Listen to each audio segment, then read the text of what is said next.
Hey everyone, how you doing? This is Amon Green, Green Bay Packers all-time leading rusher, and you're watching Packers Total Access Live, your daily source for Packer content. Go Pack, go!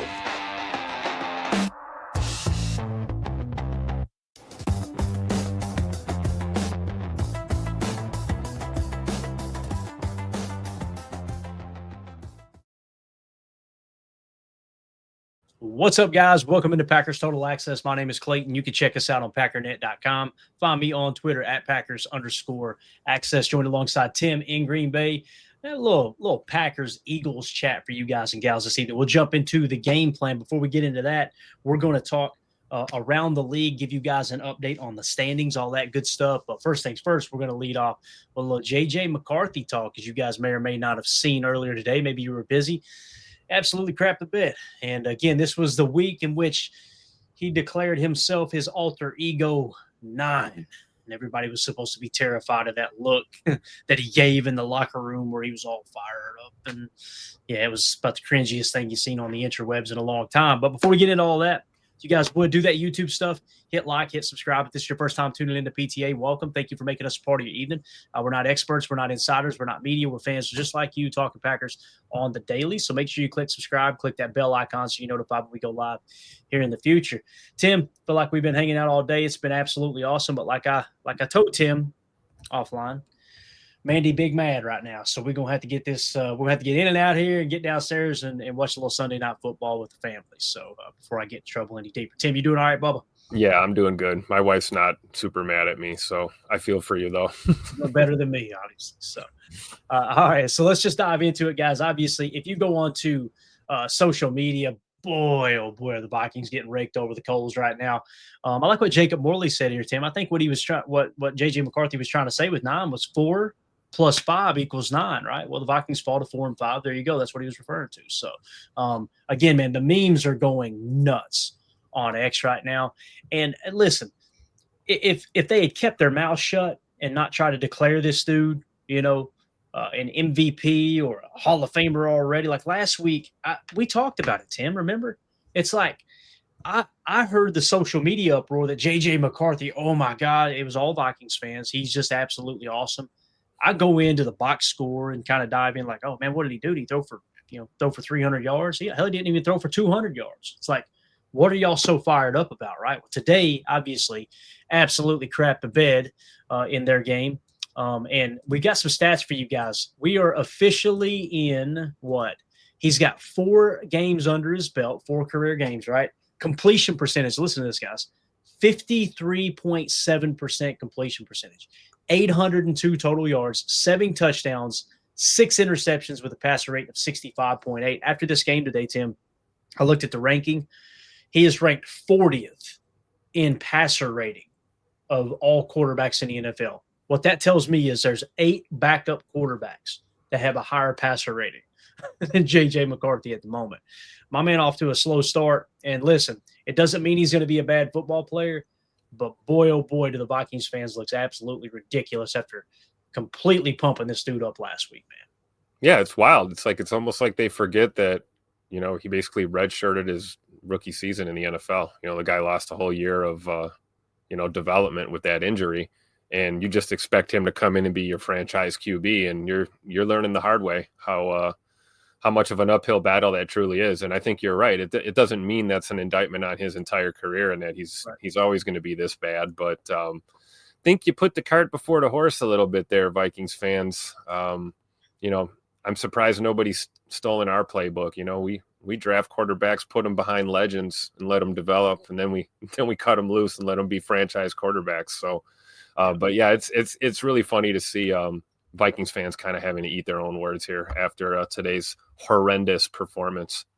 Yeah, and the Baltimore Ravens, they improved to 4 and 5 on the day. They beat the Vikings 27-19. J.J. McCarthy's stat line today, guys. And listen, if you guys tuned in for the watch party earlier, if you didn't tune in, you want to go back and relive it, it's right here on the YouTube channel. You can go back and watch it. But 20 of 42, 248 yards passing, 1 touchdown, 2 interceptions. 1 touchdown, 2 interceptions, and was sacked once for a loss of 3 yards. He scrambled 5 carries for 48 yards. But, man, he was just – and it felt like there was 2 or 3 other turnover-worthy plays as well, Tim. J.J. McCarthy really struggled today. And look, when you look at the turnover battle here, that essentially costed you the game, right? I'm trying to look here. So Baltimore did not lose any fumbles, right? The Minnesota Vikings lost one fumble, and J.J. McCarthy threw 2 interceptions. So if my count's correct there, you lost the turnover differential 3-0. You're not going to win that ball game. I don't care how close the score is. Yeah, and you can see here looking at their rushing too. You know, you got 18 carries, 120 rushing yards as a team. You know, it's tough. That's even harder on a quarterback if you can't really run the football effectively. It's hard to throw down the field already as it is. So, yeah, uphill battle. Can't wait for our matchup with Minnesota here. It's coming up right around the corner, a couple weeks. Yeah, it is, man. It is right around the corner. And listen, people probably see this and go, oh, yeah, we should boat race the Vikings. No, that's not how the league works. Not how it works. It's all about matchups. It's all about scheming. It's all about, you know, who's helped. There's so many factors, right? There's about 12 different factors we could throw into play here that goes into determining who's going to win a ball game or not. It's not as easy as, well, so-and-so on Twitter, and Bubger789 said this team's better, therefore they should beat them by 20 points, right? It just doesn't work like that. So, exactly. It's like some of these games we were talking about earlier. You know, we were talking about the Niners and the Rams. Hey, maybe that'll be a good game. Mac Jones has been playing decent, right, in place of Purdy. They're getting beat 42-26 with 3 minutes left right now. You just never know. Does that mean Shanahan should be fired, guys? You know, no. You look down here with the Commanders. Commanders was supposed to be one of the top teams in the league this year. Of course, they're missing Jaden Daniels and that. They're getting boat raced by the Lions 41-22. Matter of fact, Tim, let's just go around the league real quick and get a quick update if that sounds good to you, man. Let's just walk around the league and talk about everybody that's playing right now, the games that were already played earlier, and let's just dive into it, man. So first of all, let's go to the ones that are finished, okay? So leading off here, Falcons lose to the Colts. The Colts improve to 8-2. The Falcons fall to 3-6. So the Colts win that game 31-25. I don't know if you've seen the pictures of Daniel Jones with a bloody mouth. My man out there playing gritty, getting that win over there, just taking care of business. Obviously, that was the morning game in Berlin. Tim, did you get to hear the German fans singing, what was it, Country Roads? No, I did not. I wasn't up early enough for that game. There's just nothing better than hearing European NFL fans singing an old school kind of country song, if you will, in Germany while they're watching American football. It's just absolutely awesome. I love the unity that comes out of these NFL games going over there to Europe. I just don't want my Packers playing over there. You know what I'm saying? I want them to stay at home at Lambeau personally. So absolutely. All right, so there you go. The Falcons, like I said, drop one to the Colts. The Colts improved to 8-2. Up next, the Bears get the win against the Giants, 24-20. Me and Tim watched that one live, did the live broadcast there. Man, that was a tough one to watch. The Giants, it felt more like the Giants gave that game away than the Bears won it. However, you got to tip your cap. At least I do, Tim. I'm not going to tell you out a fan. I tip my cap to Caleb Williams, using his feet at the end to pull out the dub. But we know a good football team doesn't drop that game. The Giants were in control, and then, of course, they end up turning the ball over like crazy. We kind of talked about that with the Vikings. As you can see here, what was it? Did they have 2 fumbles they lost, or was it just that one that was crucial, Tim? I'm trying to remember. I think it was just the one, but that really, really killed them. Mm-hmm. The Jackson Dart fumble. Yeah, because they were in field goal range, right? It's not even showing up on the box score according to ESPN, but I know they had a fumble. Oh, there it is. Yeah. So they lost that fumble, right? And I think that was the only turnover of the day, right? So there you go. They lose the turnover battle 1-0, and lo and behold, they lose the game 24-20. And just they lose Jackson Dart too. That didn't help. That kind of took the wind out of that whole team, really.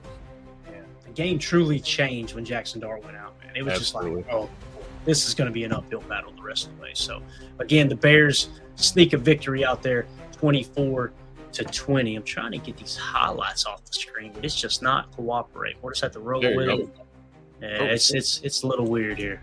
It's a little, some would say, wonky. No. All right, we're just going to roll with it. Next, the Miami Dolphins improved to 3-7 as they beat the 6-2 Buffalo Bills, who now fall to 6-3. It wasn't even close, 30-13. Should the Bills coaching staff be fired, Tim? They just lost to a 2-win team, bro. I know, it's crazy. And I don't know. The real question is Coach McDaniel going to be fired still? Miami out there fighting for their their coach's coaching future really with that organization. It seems like. I know they've made it clear they're not going to make a change until after this season, but Miami clearly trying to finish stronger than they started so far.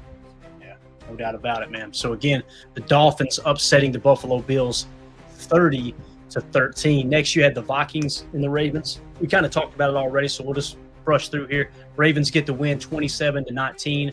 They improved to 4-5. The Vikings fall to 4-5. They're in dead last in the North. They're now 1-3 at home this year, Tim. That's going to be hard to overcome, man. Yeah, that's brutal. I mean, we know what that's like, though. We just dropped a game at home. You hate that. You absolutely hate that. You got to protect your home building. If you get that reputation around the league, teams know they can come in there and beat you. You kind of lose your home field advantage. So Vikings definitely struggling. That's why I hope we really get it handled tomorrow, man. Another game at 12:65. We got to win our home games. Got to get it, man. Got to protect Lambeau, no doubt. All right, so again, the Vikings lose to the Ravens 27-19. Up next, you have the Browns losing to the Jets in the Toilet Bowl. Jets get the victory 27-20. Both teams now sit at 2-7 currently. All right, not a whole lot to cover there. Now, this was a big game. I felt like it's going to have some NFC implications in the playoffs. The Patriots come in and defeat the Tampa Bay Buccaneers down there in Florida 28-23. So the Patriots improve to 8-2. The Buccaneers fall to 6-3. I think that's going to play a big role in this NFC playoff hunt here, Tim. Yeah, I do. The Bucs picking up their third loss. That's going to make things interesting. Got a little bit of help, in some areas we didn't get help today, but Tampa Bay picking up their third loss. That could prove to be huge here down the road. No doubt. Next, you got the Saints defeating the Carolina Panthers 17-7. The Panthers fall to 5-5. And the Saints improved to 2-8. So the Panthers going to be tough for them to make the playoffs. Now they got an uphill battle, obviously, having 5 losses already. Okay, and then of course you had the Texans beating the Jacksonville Jaguars 36-29. Tim, when we were covering this earlier, correct me if I'm wrong, but the Jaguars were leading most of this game, weren't they? Yeah, it looked like it was going to get away from the Texans there for a while, but a lot of grit there to come back and solidify a win. It's huge. Yeah, and again, Jaguars, trying to win at home, you got to win in your own building.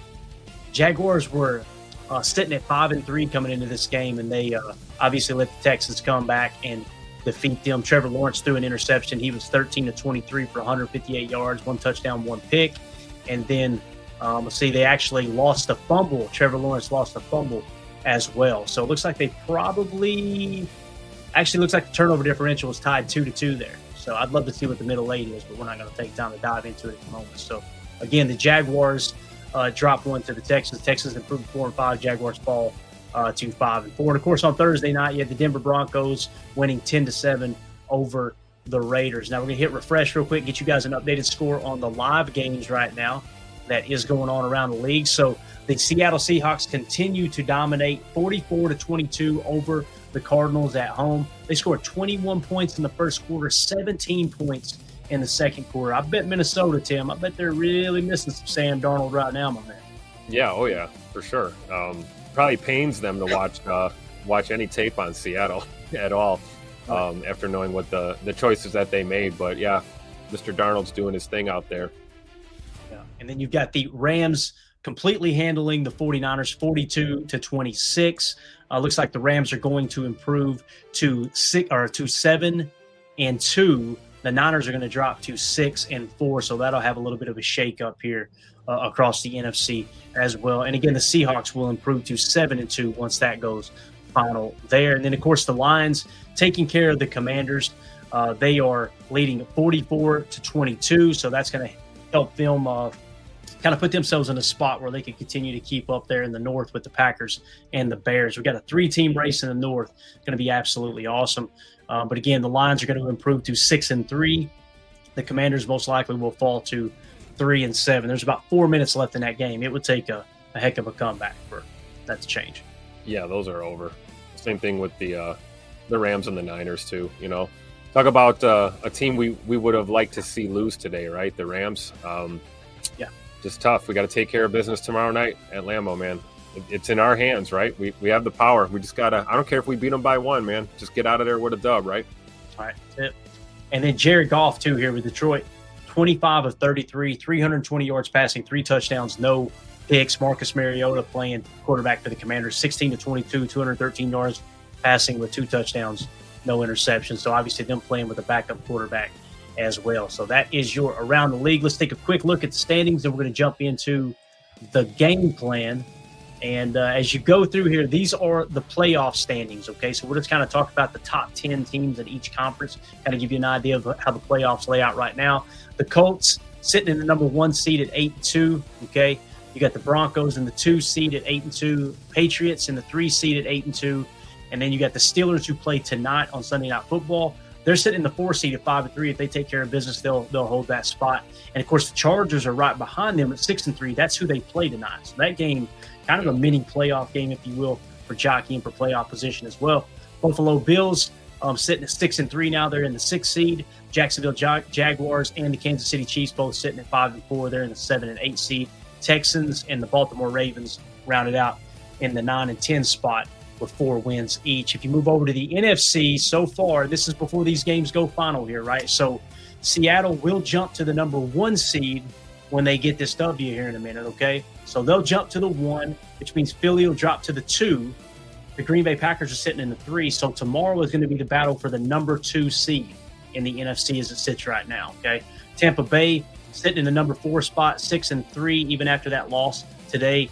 The Rams are about to get their dub. Once they get their dub, they're going to improve to 7-2 as well, so they will climb up the ranks.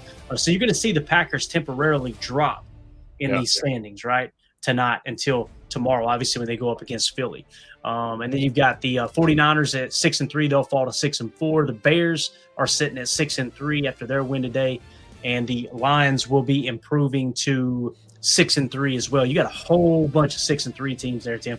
This is wild, man. The NFC is such a tight race. That's what I'm saying. Like tomorrow night, I want to beat the Eagles. Believe me, I want to beat the defending Super Bowl champions so bad. But there's going to be a portion of the fan base that if the Packers drop that loss, they're going to pretend like, oh my God, we're done. You may temporarily drop out of the playoff hunt, but there's a lot of football left, and this NFC can go either way. We've seen 4 games today that had kind of playoff implications for the Packers, 2 of which went our way, right? Yep. That can happen again next week with the teams that won this week. So going to be a lot of fun to watch it down the stretch. Anything else you want to add to the standings there in the playoff outlook, man? Yeah, you're right. It's not doom and gloom. You know, it is a must-win game in terms of, you know, getting this team back on track. You know, we're about to go on a road trip after this week. So, you know, you want to come off a win at home. Like I said, we haven't lost 2 games in a row in a while. So hopefully we'll get the dub and kind of maintain that positioning, because you're right. We could see a, you know, significant drop off in the standings if we don't take care of business tomorrow night. So, and then you look at those teams kind of on the bubble, right? Even the 7 and 8 seeds, you know, there could be a lot of changes to the NFC playoff structure in the coming weeks. So you definitely want to get this win. It's important. Got to get that 6th dub.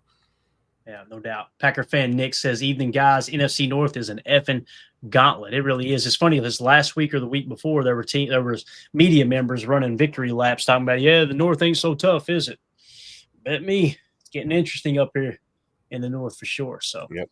If you guys are watching this video back later, let us know what you think about J.J. McCarthy's performance. Let us know about the standings. How do you feel about the Packers' chances of making the playoffs? And if you're a fan of another team and drifted into the comments, let us know who your favorite team is, and let us know what you think about their chances to make the playoffs. Make sure you hit subscribe, click that bell icon so you're notified when we go live here in the future. All right, Tim, let's jump into it, man. The game plan. You ready for this? Y'all ready for this? Let's go. Listen, there's a ton of information in this article over at Patreon that we put together for you guys and gals. There's also a ton of information that's not in it. So it's just wild that you can put this much detail into this game plan and still have a bunch of stuff. Like, I've got to cut it off at some point. You know what I mean, Tim? We got to go, okay, that's enough info. But you guys can check it out at patreon.com/Packer Fan Total Access.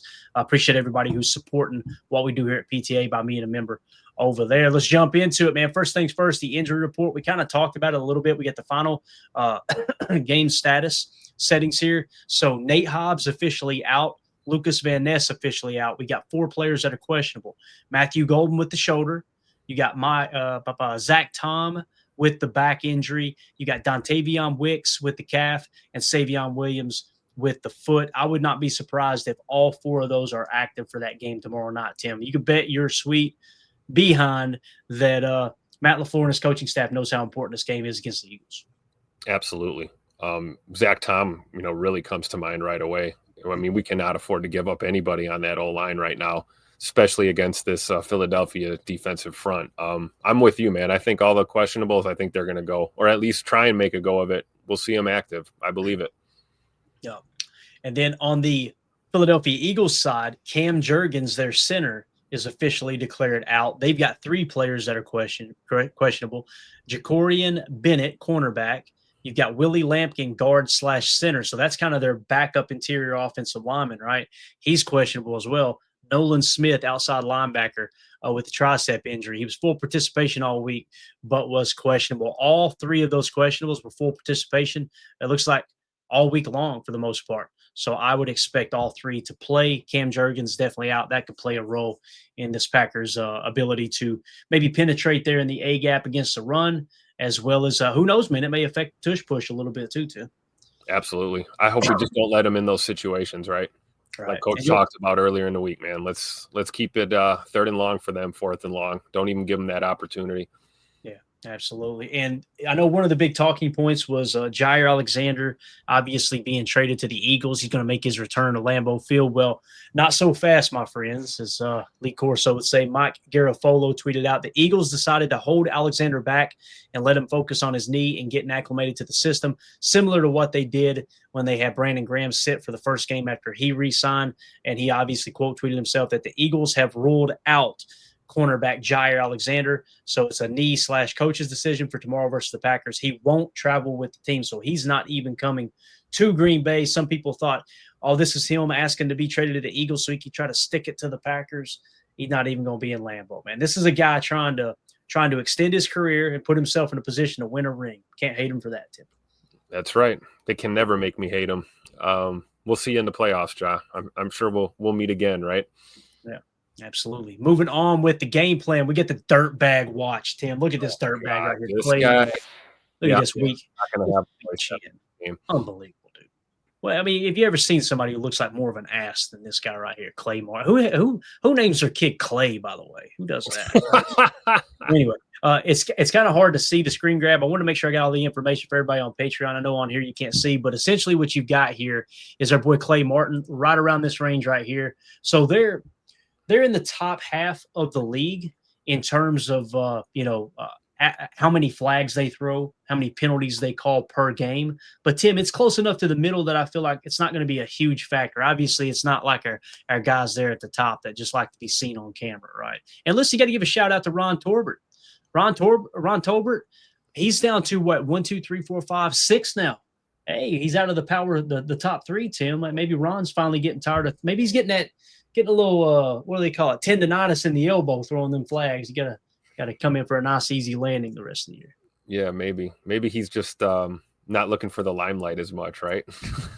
Could be. He doesn't want the cameras on him. But, yeah, I mean, seeing Clay here, it looks like, kind of in the middle. Hopefully we get one of those games where, I don't know, just let the guys play. But also, there's certain things you have to call in this league, right?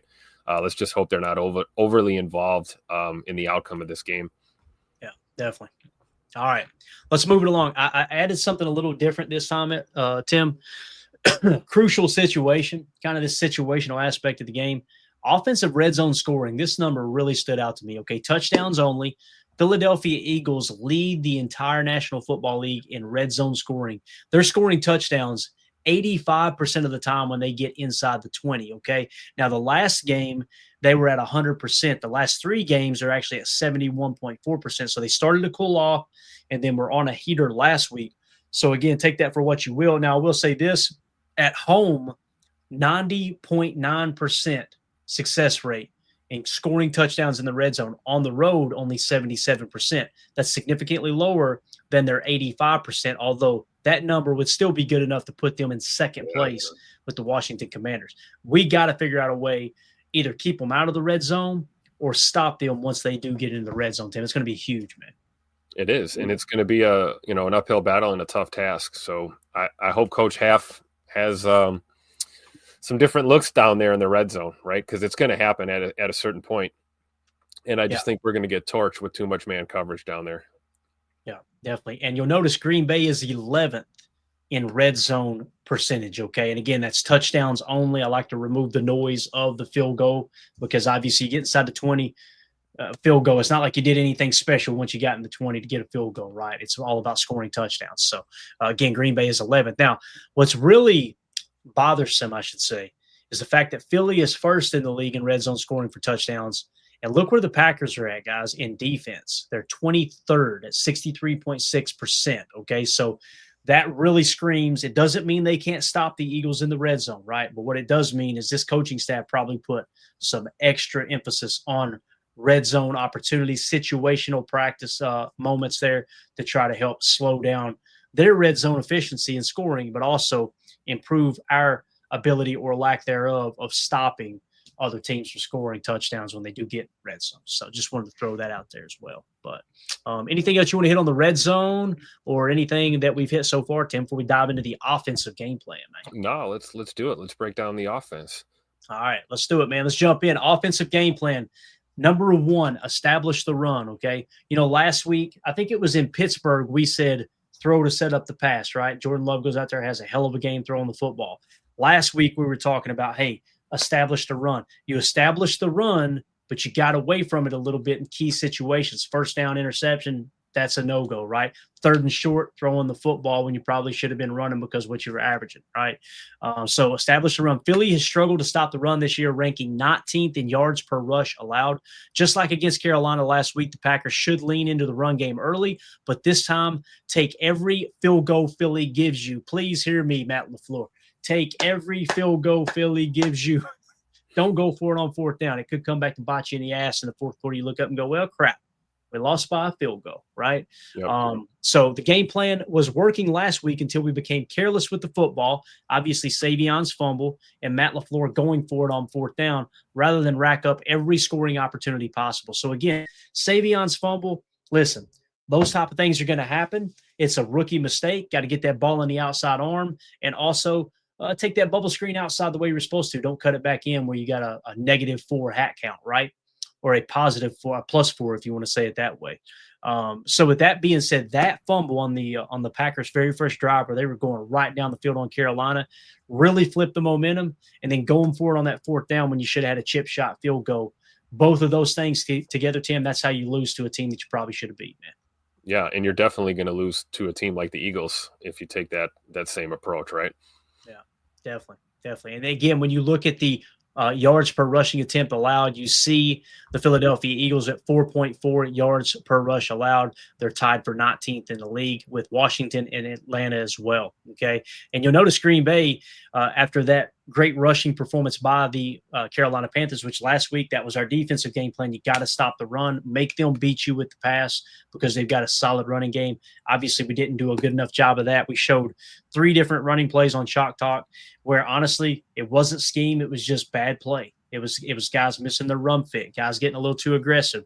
Maybe one play I would say scheme where they walked Evan Williams out in man coverage. It was a man coverage call at botch in the ass. Tim, how many times did we talk about that today in that Bears game? Like, that's another reason why the Giants lost to the Bears. Playing man coverage, flipping their back to Caleb Williams and just letting him scramble and steal that game from them today. Yeah, and then when he wasn't scrambling, he was hammering those underneath digs and, curl routes. And, it's a recipe for disaster when you get caught. Like, I don't mind those man looks, peppered in once in a while. But if you start leaning on it and your opponent can pick up on that, they're just going to attack that all day long. And, yeah, we did. We saw that in Chicago today for sure. As soon as you see the defender, as soon as you see them flip, when they flip their hips and you see their numbers, you can buzz it by their ear hole like Aaron Rodgers, or you can do what Caleb Williams did, tuck that thing and run. Listen, you got to tip your cap. As bad as it bothers me to say this, got to tip your cap to Caleb Williams for taking what the defense gave him in those situations. He's been clocked at over 20 miles an hour running the ball this year. I think a couple of different times. I know there was one earlier in the year he was clocked at over 20 mile an hour, so he could tuck that thing and run. I don't understand why any defense would want to turn their back to him. I really don't, man. Just make him beat you as a passer. Right? That's the recipe for success. But then again, the Giants, we knew coming into this game, Tim, their running defense was horrible. Well, the number looks really inflated, obviously, with Caleb Williams being able to run with the football. Hopefully Green Bay can get their act together. Last week, struggled against the run, but they're still not in the league. And here's the reality too, guys. that 4.0 yards per rush allowed by Green Bay. I mean, the LA Rams are above them, along with Tampa Bay at 3.9. Like, you're this close, right, to being seventh best, tied for seventh best, right? Yep. And then 3.8 stretches all the way up to fifth. So, again, you want to know why Seattle's so good, too? Their run defense is solid, man. They got that run defense humming out there, only 3.5 yards per rush attempt. So, again, just wanted to highlight, I feel like establishing the run should be the first and foremost thing. And also, you can control the clock that way, too, right? You can control the possession, keep their defense on the field, wear them down, rather than taking these first down shot plays and things where you end up putting your defense right back on the field. God forbid you throw an interception on first down, right? And again, Jordan Love, like we said, Tim, 13 touchdowns, 3 interceptions. He's protecting the football well. It's just you find these situations where it's a first down and he's not checking it down and chucking it over the top. It's like his 3 interceptions this year looked really, really bad. But we've also got to acknowledge it's only been 3 throws that he's made bad decisions, essentially, Yeah. And to your point about the first down, running the ball on first downs, I think, we've seen that a handful of times this year early in ball games, and you do get a rhythm. You do, establish a good drive, especially your opening drive. Whether you put points on the board or not, you want a long, sustained, good drive, show that you can move the ball as you're gathering that intel. But I do feel like sometimes it's that series, and then here we go. We're throwing it on first down every first down we get, it seems like. I'm with you, man. Establish some sort of a run game and then take your shots where you can, right? Yeah, definitely. Let's move on to number 2, the passing game. All right. Coach LaFleur should trust the medium to deep passing game, with Philly struggling to sack opposing quarterbacks. Again, they're very low. They currently rank 25th with a 5.6% sack rate per game. Okay. So what does that mean? They're not hitting home on their pass rush. So don't feel like you have to attack with the short game. Some people are going, is Clayton saying that they shouldn't throw screen passes? They shouldn't throw underneath? You guys know I call for it all the time, man. I'm a big fan of RPO action play.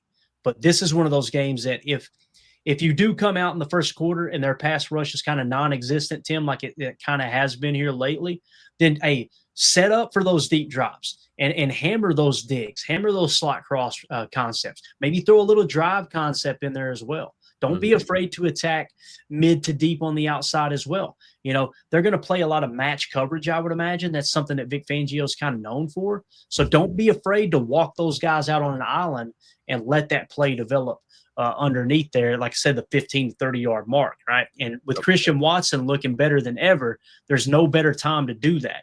This, coupled with the Eagles' struggling run defense, screams play-action pass. However, you have to protect the football because Philly has given the ball away a league-best 0.4 giveaways per game. Complementary football is the path to beating the Eagles. You got to protect the football because, Tim, they damn sure are not going to give the ball away very often, man. Yep, and play action isn't going to work at all if you don't establish a run game, right? They got to believe you're going to run that football in order for those action boots to work, really. Yeah. And if they're truly trying to play the Fangio type defense, and again, guys, that can be adjusted on the fly. I haven't watched a whole lot of their tape. They may be just completely scrapped the quarters coverage. I have a hard time believing it's seen as Fangio.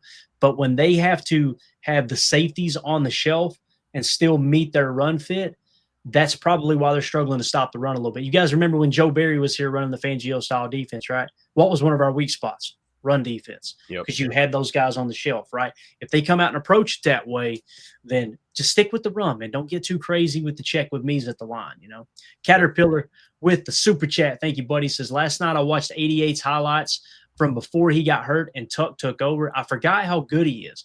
He just has a different skill set and doesn't block as well. Maximum seam routes. Please, this kind of plays into what we're talking about, Tim. Another way that you could attack. Imagine 11 dub set, whether you go nasty or not, and you walk that mid defender down the seam with Musgrave, right? If they play underneath technique, don't be afraid to give Musgrave a shot. But as they're walking that defender out, I can see Romeo, Golden, some of these guys on these dig routes, right? Or even a little spot concept underneath, a little spacing aspect. Walk that guy out. If they go with Musgrave, keep it underneath. If they play with underneath technique, don't be afraid to give 88 a couple plays. And Tim, this is how I feel about Musgrave. I was critical of Musgrave because it's like his grade's always low, right? You don't see him making huge impact plays, but we know the majority of the time we're in 11 personnel, and that was Tucker Kraft. Before Tucker Kraft emerged onto the scene because Musgrave got hurt, Musgrave had like over 400 yards receiving that year. You guys remember the Dallas game where he ran that cross-country play, right? Yep. And just butt-naked wheel route, took it in for 6, right? So I agree with what Caterpillar says here. Listen, Musgrave is not a yak guy. He's not going to run through people's faces, but he'll catch the football, and he can do everything that Tucker Kraft was doing getting open. Because, again, most of Tucker Kraft's catches, he was schemed open. Yeah, and Musgrave will be the same thing, right? And we probably will see a heavy dose of 11 personnel at times, and I hope we take advantage of it. I love him as a pass-catching tight end. I think some of the other things about his game that we'd like to see improvement on, I think they will improve with more reps and more time. I mean, he is that dude for the foreseeable future of this season until we get Tuck back next year. So it's going to be fun to watch 88 out there for sure. Yeah, no doubt about it. Thank you for the super chat, Caterpillar. Appreciate you. Reggie with the super chat says, who do you think will have a better game, Christian Watson or Romeo Doubs against this Eagles defense? That's tough, man. It's tough because, again, we don't know exactly how they're going to play, right? Now, think of it this way. Tucker Kraft was the check down guy and the yak guy, right? Well, if he's gone, okay, and now you're playing to Musgrave's strengths, what does that mean for the other two? If they play quarters coverage or palms, right? Listen, there's 2 ways you can look at that. In a palms look, if Watson goes deep as the 1 or the 2, it basically turns into 0 coverage. So you like your chances with Watson, but also everything we're talking about, attack middle to deep, that kind of screams Romeo Doubs. Think to the playoff game last year, guys. If I remember correctly, Romeo Doubs had a solid game, right? He had a solid game against the Eagles in the playoffs. I'm pretty sure he was our leading receiver, if I remember correctly. So, so make a mental note of that, Reggie, right? But then also take into consideration, Jaden Reed, I feel like was a big factor in the Week 1 matchup last year in Brazil, if I remember correctly. He went absolutely off in that game. Well, he's the F receiver. So when you take those 2 things into consideration, Christian Watson wasn't playing in the playoff game, right? But he was playing in the Week 1 game, if I remember correctly. Those 2 players, I think I'm leaning toward Dobbs, Tim. But again, Christian, dude, he's 2 games in, but he's better this year than he was last year. So I don't know how you feel about and Scoot always plays really good against Philly. I mean, every time we've matched up and he's been in the lineup, he's always had himself a day. But I'm with you. I'd probably go with Rome here. I mean, it's kind of a vague statement, right? Better game, like what I hope each of them get a tutter and crack 100 yards, but I do see Scoot being the guy that we're going to stretch the field with, and Rome being the guy that, maybe he's our yak guy now underneath, in some of these looks. If Philly wants to do, mirror match or match, that's an opportunity for Rome to get open and turn up field and get some extra yards. Like you said, you've got Scoot dragging, safety help out of the area and things like that. So I would go with Rome on this one. Got it. Good stuff. Appreciate the super chat, Reggie. Hopefully that answered your question, man. Again, we're not professionals here. You can hear it in my voice. You hear the accent. So do your own research on that. But it's a tough one. Watson's on a heater right now, but Dobbs has historically had a little bit better success against the type of defense that Philly runs. But thank you for that, Superman. Appreciate you. And then just wanted to point out their best players on defense, Tim. Remember Jahad Campbell? We were talking about him coming out of the draft. We love Jahad Campbell. Boys, he's a hell of a stack backer, man. 83.3 coverage grade, okay? So when we're talking about potentially attacking through the air, again, run to set up the pass. Want to stay away from Jahad Campbell. Where's that at, guys? That's right in the middle of that defense, right? So he's playing good coverage in the middle of the field. So this might scream, too, maybe a little Haas concept, Tim, on the outside. What do I mean by Haas? A go with a curl, or maybe even a wrap concept. A curl with a dig on the backside, and you hit that kind of that quarter seam outside of Jahad Campbell's spot. Now, also, you got to look for Cooper DeJean, who's grading out an 80. He's going to play the slot. So Cooper DeJean playing good ball. Most of the time, your slot is going to be opposite of the Z. So back to Reggie's question, who's going to be our Z? Predominantly Christian Watson. So if our game plan is stay away from Jahad Campbell, stay away from Cooper DeJean, if that's the game plan, probably going to get some shot plays in the field side Z, which will be Christian Watson. Take that into consideration as well, Reggie. That just kind of came to mind here. They've also got Zach Bond at stack backer, Tim. So they're loaded at linebacker, 75.1 coverage grade for Zach Bond. Yeah, we got to give them some eye candy, right? We got to give those guys something to deal with. I do feel good about, as good as Cooper DeJean is playing. I feel good about Scoot in that matchup in those situations. Yeah. I really do. Might be a chance to really attack there when we get those opportunities. But yeah, Jahad Campbell and Zach Bond at linebacker, man. It's going to be tough to run and throw against guys like that. So again, scheming guys open, or, like we said at the top, right, establish that run game, keep them busy, and then take your shots when you can. Yeah, something else to take into consideration, as we've shown on Chalk Talk the last few weeks, Reggie, we've seen a little bit of Romeo Dobbs in the F. They're mixing and matching. They're putting Golden at the X and Romeo in the F. So just keep that in mind too. So I don't know if Golden's an option there, but again, it's such a hard thing to predict. It really is, man. And we'll kind of hit some of the over-unders on the pregame show maybe tomorrow. Usually if Jacob's in here for this show, we just randomly ask him, right, all right, what's the over-under on this player, that player, kind of see how Vegas sends it. But yeah, you're welcome, Reggie. Appreciate you, buddy. So yeah, Zach Bond, Quinyon Mitchell having a decent year, 68.3. Nothing like Cooper DeJean in the slot. Obviously, he'll kick outside when they go to their base. So I don't know, Tim, with Tucker being out, I kind of feel like it's going to be 11 personnel heavy. But Matt LaFleur, man, he don't like to kind of retract from his scheme. If he thinks the advantage is 12 here, he may stick with 12 too. But I kind of like our chances with 11. Surprise, surprise. That's what I always say, right? Yeah. Well, especially now considering we don't have Tuck Norris, and it's not a knock on Fitzpatrick. I feel like his game's going to improve too, because he's obviously going to get more reps now. Next man up mentality. But I'm with you. I mean, you keep those 12 personnel looks baked into your game plan. Obviously they're there, but I hope Matt leans on 11, and I really hope that as Holmes is bringing this one up here, I hope that tomorrow we get some good news and we find out that Matthew Golden is going to play in this game, because that would be an absolute bonus if we're talking about getting Scoot going and getting Rome going. Having a guy like Matthew Golden and Tay Wicks out there is going to help us be as close to full strength as we can be right now with banged up receiver core. Yeah, definitely. Thank you for reminding us of that, Holmes. There's a chance that Golden does not go tomorrow. I think he's going to be out there, although if he isn't 100%, Tim, and they feel good about Wicks, I could also see him just going, you know what, let's sit Golden, let's roll with Wicks. And I don't think there's a huge difference there in terms of what their production could be potentially, of those two guys. So maybe stay away from Golden, like Holmes is saying, because of the shoulder. Might be a problem. So Tuesday players on defense, Tim. We talked about it. Jahad Campbell, for reasons we've already kind of mentioned, his PFF grade 83.1. He's been steady, Eddie, man, all year long. 88, 71, 76, 68, 75, 68, 67, 72. We nailed that in the draft. I was going to try to see what I had him graded at here real quick. I know he was in our top 10 of backers for sure.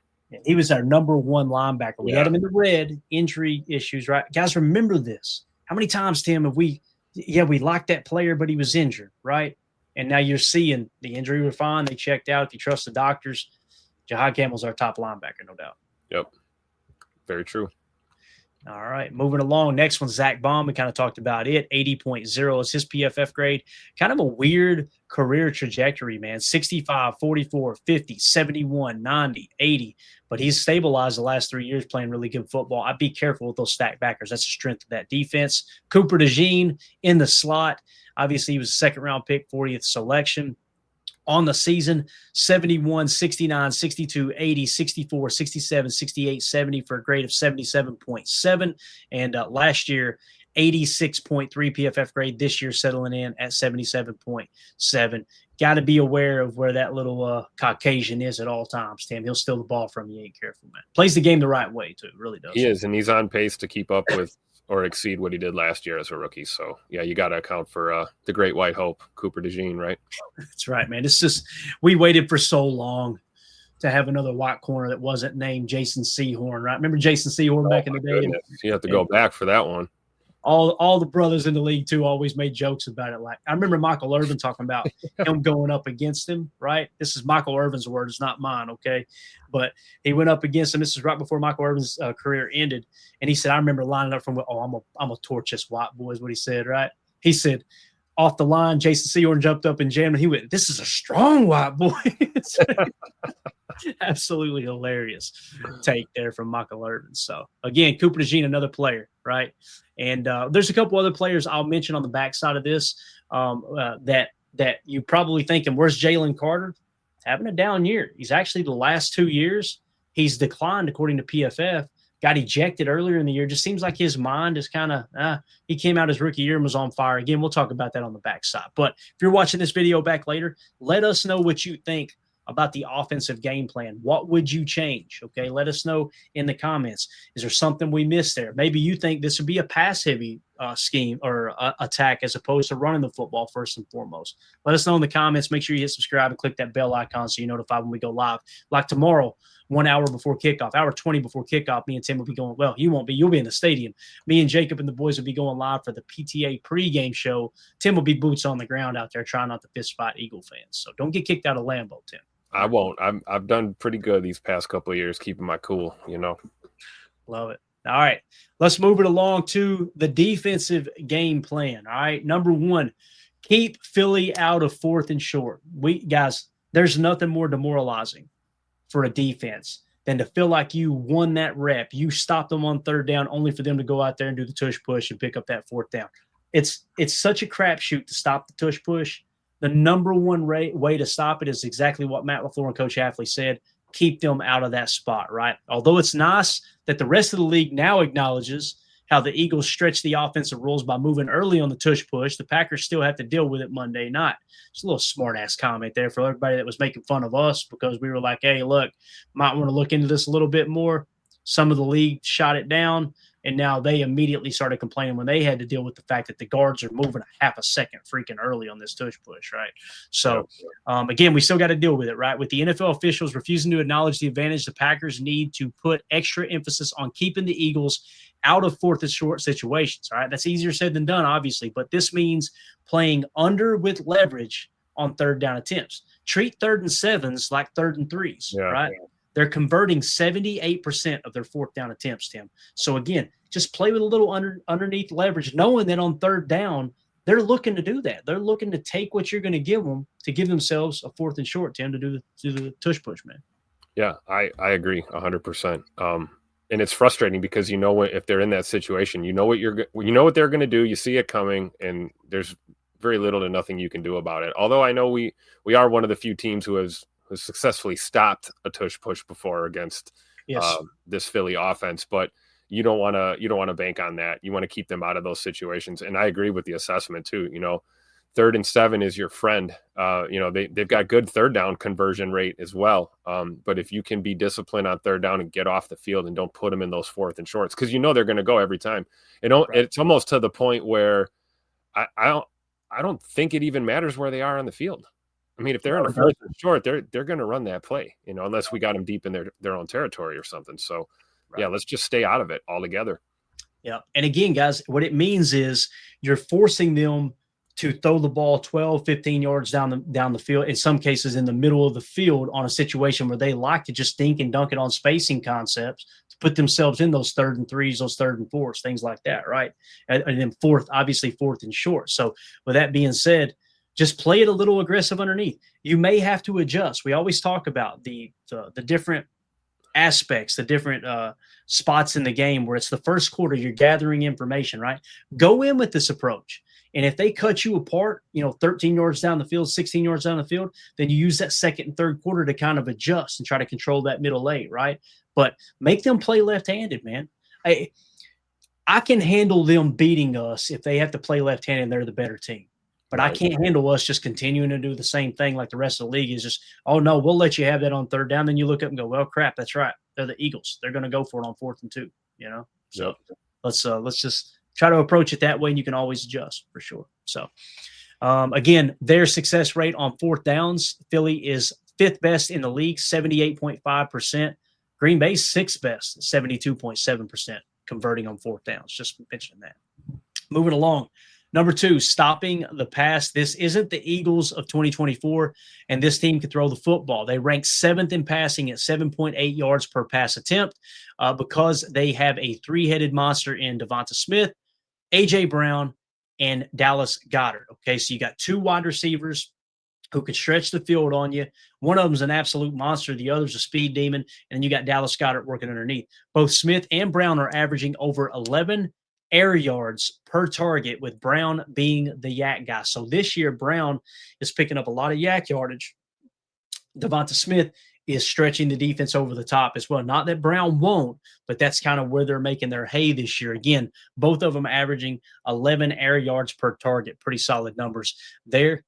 And it says that Devonta Smith, who is having a great season, tallying a plus 41.9 receiving EPA while catching 80% of the passes thrown his way. Tim, if you can't cover them all, right? You got to kind of pick and choose. All right, let's try to take this guy away.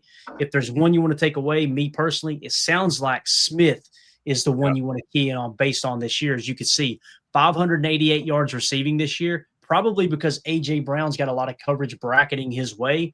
He's got 395 yards receiving. But again, yards per reception, both of them over 13 yards per reception on the year. Going to need a big day out of Carrington Valentine tomorrow night. Absolutely. And I'm eager to see if he rises to the occasion. When AJ is lined up outside left on Carrington, we've seen what Carrington did with DK Metcalf. He handled his business, right? Yep. So don't be surprised if they try to pick on Keyshawn Nixon a little bit opposite side. But when they go to Carrington, man, he was this close to getting that interception last week, Tim. That game probably ends different. I'm excited when he gets his first pick of the year. So, again, man, they're struggling to run the football. The Philadelphia Eagles have struggled to run the football, keying on the pass. All right. Now, number 3, you can't just ignore the running game, right? Control the running game. The Eagles have struggled to run the ball on the road, averaging only 3 yards per rush attempt. Controlling the passing game should be the top priority, but you can't drift too far away from the run, as Saquon Barkley heated up in their last game. You'll also have to be very aware of their 6-back offense. That has its share of RPR, run pass run options, designs that has led to Jalen Hurts having 5 rushing touchdowns already this season. All right, keeping Philly off schedule while playing underneath on crucial third down. So remember what we said, Tim. Play aggressive underneath on those third down throws to keep them out of 4th and shorts, right? Make them beat you throwing the ball down the field, but also be well aware. That kind of goes hand in hand, Tim, playing with underneath leverage in case they do want to run an RPR and try to run the ball with Jalen Hurts. You're in a better position to even stop that aspect of their offense. Yeah, it's hard to run RPR, when guys are playing underneath. If you're playing off, that play is going to eat you up all day, and we've seen Philly do it. So I agree with that assessment in this game plan here. Yeah, absolutely. So again, just to kind of give you guys an idea of their rushing game here, Saquon Barkley, 519 yards of rushing. He's averaging 4.1 yards per carry. That's an extremely low number for somebody like Saquon. His rushing yards over expected is a positive 71. Look at the rushing EPA though, Tim, negative 15.8. So there's going to be tape out there where teams have stopped Saquon this year. I guarantee you Matt LaFleur, Coach Hapley have watched that tape, and they're trying to formulate a plan like, hey, let's continue to do that to take away Saquon. But now you're probably having to adjust to the pass a little bit more. Jalen Hurts isn't averaging a whole lot of yardage, 3.6, but understand every time he does a tush push, that brings that number down, right? You're probably picking up a yard, 2 yards at best in most situations. So that number can be a little bit misleading. Also, don't forget about Tank Bigsby. Tank Bigsby had a pretty good game last week, if I remember correctly. On the year, Tim, 10 carries, 115 yards, 11.5 yards per carry. It's kind of the same thing that's happening with Green Bay's running attack, right? Teams are loading the box for Josh Jacobs, and we bring in Emmanuel Wilson. They lighten the box, and Emmanuel Wilson's gashing them, right? So you look at the yards per carry and think Emmanuel Wilson's having a better year than Josh Jacobs. Well, you got to watch the tape, watch the end zone cam, and you'll see he's running against a light box. Josh Jacobs is running against a loaded box. Does that make sense? It does. And we have to be conscious of that, defensively. And, regardless of the type of year Saquon's had, I mean, he's gonna get his carries, right? And also another guy that's effective in their passing attack as well. I don't think that gets talked about a lot. Saquon Barkley catching a swing pass out of the backfield can present problems for you if you get caught playing off too much. Yeah, definitely. J. Cole says, I wouldn't underestimate Saquon. That's for sure. Yep. Amen to that, man. He could wreck a game in very a split easily. second. Yep. Yeah. So when you go to Tuesday players on offense, they've got a few guys. Jalen Hurts obviously having a great year here. He's grading out at 82.6 on the season. Obviously already got a Super Bowl under his belt. Starting in 2020, his grades were 56, 77, 88, 86, 81, 82. Tim, he is a top 10 quarterback in the league, man. There's no doubt about it. I think the dude plays the game the right way. He's a hard worker. His teammates love him. I just hate that he's playing for the Eagles, who they have a absolutely just toxic fan base. But it's hard for me not to like Jalen Hurts, the way he plays the game. And he's just such a respectful dude. He's earned the respect of his teammates and fans alike, for sure. Yeah, definitely. We respect him. We don't fear him, though, right?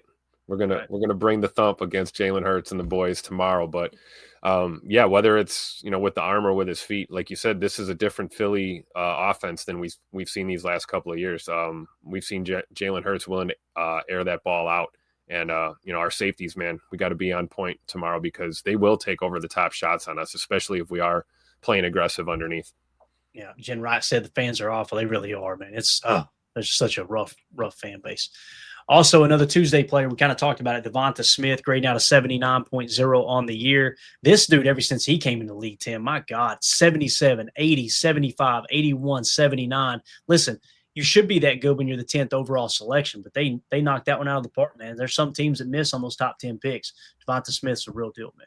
Yeah, and he's another game wrecker, right? I mean, for all the talk we put emphasis on A.J. Brown. Devonta Smith is a guy that I'm a little bit concerned about. Again, hoping our backers are on point and our secondary, man, because they'll wreak havoc on you. And just when you're adjusting to that, they're going to hit you with that running attack. So if we get good corner play and good, safety play, like I know we will, it should be a hell of a game. And we got to make it as tough as possible for these guys. That's all we can do, right? Yeah, absolutely. Next, A.J. Brown. We talked about him as well. 74.1 on the year. But, guys, you can look at that and go, he's having kind of a down year. When your grade's a 74 and you're having a down year, it says enough, right, about who this player is. His grades on his career, 81, 90, 86, 87, 90, 90, and then this year, 74. You can look at that and say, having a down year. You can also look at it and go, boy's poised for a breakout. So you can't let him get too far away from the game plan for sure. Great players having down years. This doesn't mean they're not Tuesday players. We talked about Saquon, but again, he's having a down year. He's grading out a 64 this year, right? He's averaging 4.1 yards per carry, but just like A.J. Brown, at any moment, he can blow up and just absolutely take off, right? Obviously, a former number 2 pick in the draft. Saquon traded from the Giants over to the Eagles. He went absolutely ape crap last year, ripped the league a new one, and also led the Eagles to another Super Bowl title. So, again, when you look at his grades throughout his career, 85, 72, 60, 59, 80, 70, 85, 64, maybe that's what he's going to be this year, Tim. But, man, you can't sleep on the fact that at any moment he can go back to that 85 and just torch you. Yeah, like you said earlier, I mean, there's a lot of football left in this season, right? Guys can turn things around and numbers can change in a few short weeks. So, don't sleep on these guys at all. Saquon is a monster. Another player that can be a game wrecker that's having a down year is Jalen Carter, 9th overall selection there in 2023. Guys, he came out his rookie year and dominated, 87 PFF grade. Last year, he dropped to a 73. He was still a solid play, right? And then this year, he's sitting at a 60.6 at the moment, definitely having a down year. Listen, Jalen Carter coming out of college, he should have been the number 1 overall pick, many people said, if you didn't need a quarterback, but there was character concerns there. That's emerged a little bit this year. I'm hearing some rumblings that maybe he's not playing as hard as he usually does. I don't know if that's the case. I haven't ISO cammed him enough to say either way, but that was kind of a reputation coming out of college. Maybe he continues to have a bad year. When you look at how this defense is grading out right now, I'm not overly concerned about their front. But Jalen Carter, if he returns back to that 87 form there in 2023, at any moment, he could break out. Again, wouldn't classify him as a Tuesday player right now, but just know he and Saquon Barkley both lurking in the background. As the Eagles are playing football right now, what you've really got to key in on are those targets that we talked about, man, that 3-headed monster of A.J. Brown, Devonta Smith, and Dallas Goedert, along with Jalen Hurts, try to keep them out of those 4th and shorts to limit the tush push. So that is the game plan, guys. That's the game plan. Tim, you got anything else you want to add to the game plan here, man? Real quick on Jalen Carter there. let's try and run it. Let's try and run at him. You know, he's a pass rusher. You know, if we get an opportunity, he's out there. Let's try and run some, A gap rush or something right at him, and kind of take that pass rushing ability away from him at times. That's a great point, and it's not just this year, right, Tim? I mean, that's been the weak spot of his game, according to PFF, starting since he came in the league. When he graded out at 87.4, his tackle grade was a 51.5. Then last year it dropped to a 27.4. This year it's holding side again at a 25.8. So that's a great point. Maybe try to run at him, right, and see if you can get them a little off tilt. So. All right, there you go. There's your game plan. If you guys are watching this video back later, let me know in the chat. Let me know in the comments. What do you think about the game plan we put together on defense to stop their offense? Are we maybe overlooking Saquon a little bit? Do you think we hit the nail on the head there with Jalen Hurts and that three-headed monster in their passing attack right now? I like Green Bay's chances against their passing offense. Again, when you look at the numbers, if I got it here, coverage-wise this year, EPA per dropback, Packers have been pretty decent. They're somewhere around the top 12. They've dropped here recently. Maybe expect them to have a bounce-back game. But again, you cannot count on the Eagles to turn the football over. They're the NFL best at protecting the football and winning those turnover margins in that regard. So there you go as your game plan. Again, make sure you hit subscribe, click like, click the bell icon so you're notified when we go live here in the future. If this is your first time tuning in, we appreciate y'all. Tim, that's the game plan, man. You got anything else? Anything else you want to hit before we get out of here? I feel like we've been talking ball all day, man. My wife is going to kill me. No, man, just go, Pack, go. And believe, guys, believe. It's going to be a hard-fought game. There's every opportunity for the Packers to get the win and keep things going on the momentum that they've built early in this season. And it's going to be a fun one to be at, man. I'm going to be bundled up. Might get a little dusting of snow. You never know. Monday Night Football under the lights. It's going to be awesome, man. It is. It's going to be great, guys. And again, I think it's going to be a close game. Got to protect the football. And the main thing is just, like I said, keep them out of those 4th and shorts so they can't. It's just so demoralizing. I know I said it earlier. You can't harp on it enough. If you allow that team, your defense feels like you got a victory, right? You got a victory. You stop them on 3rd down, and they just go out there and just steal the 4th down from you. That defense, next thing you know, their hands are on their hips. It's extended drives, the whole 9 yards. So don't be afraid to play aggressive underneath on 3rd downs. That's the main thing I took away from watching the tape for sure. So, I like what Jen Wright says, blow out Philly. How cool would that be if this turned into the Pittsburgh game again, right? That would be absolutely awesome. You're talking about momentum. It could happen. You pull away and just close it out and get a little mini boat race there at the end would be nice. One thing I will say, speaking of the Pittsburgh game, let's keep that in mind. We talked about A.J. Brown. There's a couple of guys that are they get a little hot-headed on this Philly team, both sides of the ball. So it's important that everyone takes the Quay Walker approach and, not let anyone chirp too much and get you off your mental game out there because we cannot afford stupid 15-yard personal foul crap in this game or we're really going to kill ourselves. So just hopefully they got cool heads, and I'm sure there'll be a lot of jaw jacking and trash talk, but you got to stay cool. Take a page from Quay Walker's book. Let them get the 15-yard penalty, not us, right? Yeah, definitely. Reality shift makes a good point. We've been blowing out the good teams this year. LOL. It's weird. You're struggling against some of the bad teams and looking like an all-world team against the really good teams in the league. And you know what that sounds like to me?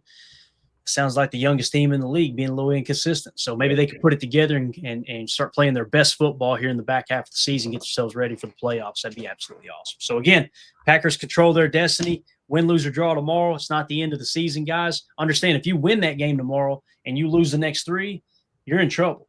Yep. You could go out and lose tomorrow, win the next 3, and you're right back in the driver's seat. It's a long season, so let's all enjoy the ride, have a good time as the rest of the season story is told. Tim, appreciate your time tonight, bub. Thanks for having me, Clay. Go Pack, go. Absolutely. Everybody have a wonderful evening. We'll see y'all tomorrow. Probably do a live stream or 2 during the day. If I get a little bit of time, something shakes loose, we get a little breaking news, we'll come on here and talk a little ball with y'all. But y'all have an awesome Monday. Stay warm out there. As always, let's go out and be the change we want to see in the world. And go Pack, go. Here we go. We're out. Bye, guys.